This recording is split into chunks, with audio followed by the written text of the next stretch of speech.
So in this video, we're going to be looking at a feature inside MovingBox called slider syncing.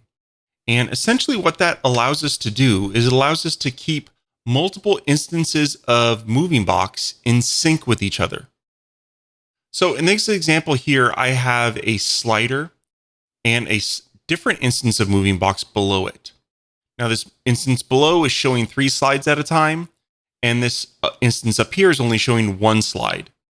But if you notice right now, they behave very differently. Same thing over here. I'd like to keep this instance in sync with this instance. So this couldn't be easier to do. Essentially, all we need to do is we need to go inside MovingBox.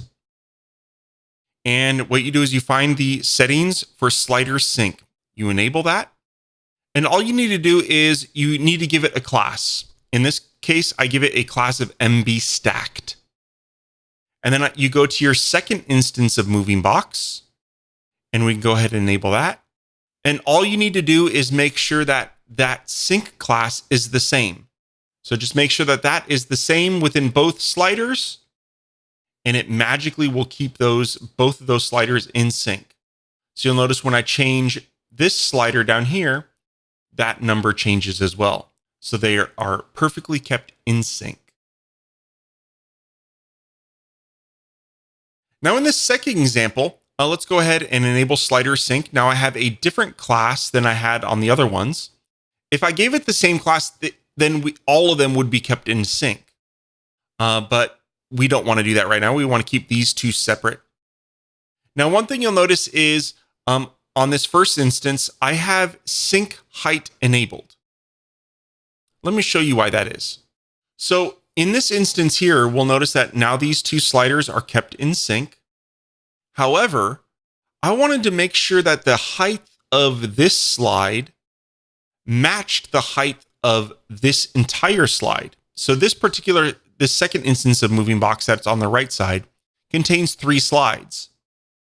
Now I wanted the height of this one slide MovingBox to match the height of these 3. That's what that checkbox does. So on the MovingBox instance where we wanted the height to actually be set taller so that it syncs, we check that box. Now in this implementation, you are not limited to just 2 MovingBoxes that are synced. You can actually sync as many instances as you want on the same page. So over here, the next feature that we're going to review today is the external controls. And this allows us to add buttons or links to our web page that allow us to go to previous, next, navigate to a particular slide number, and then we can also play and pause the slideshows. So inside MovingBox, if we scroll all the way down to the bottom of the settings, you'll see that we have a bunch of classes that we have the ability to customize. So here I've set the play class, the pause, previous, next, and go-to class to be these particular values. So MB demo play, MB demo pause, so on and so forth. And what I've done here is I have a button, and all I did is added the class for the action that I want to that button. And that's all you need to do. You can either add this class to a link or any button, and it will magically turn it into that particular action. So here, all I had to do is copy the MB demo previous class, and I magically made this button into a previous action that is tied to this particular MovingBox instance. Same thing for next, same thing for play, same thing for pause.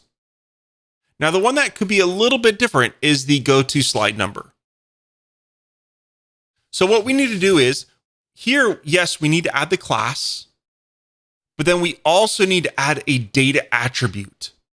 Now, in this button stack, we have the ability to add our own custom attributes. We can do data go to, and at that point, you need to put the name of the slide. Now, if you weren't aware, inside of MovingBox, inside the slide, you can actually provide a custom name. So every slide you can supply your own custom name. And then if you would link to that name inside of the button. So in this instance, I'm linking to the slide number 4, And if we go ahead and look at that slide, we'll see that I have given it the name of 4. Now, if you don't want to provide custom names for every single slide, you can reference them with the numbers 1, 2, 3, 4, with it not the word, the actual number. So your slides by default will be given names of the number they are inside your slide deck, the order number. So it is the number 1 or the number 2. Here I just wrote out that particular name because this was slide number 4. So I give it a name of 4. Now, if you are using a button stack or some sort of text link, those might not have the ability to add your custom data attributes. So how would you do that with a normal link?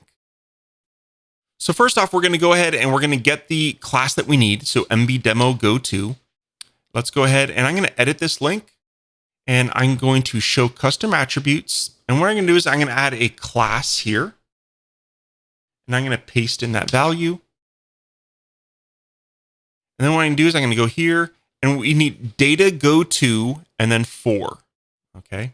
So we're going to go ahead and here, I'm going to go edit my link again. I'm going to click plus, and we're going to do data go to, and the value is 4. So now if I click this button, it should take us to slide 4. Let's check it out. So here's my button. I can go ahead and click change me, and it navigates directly to slide number 4.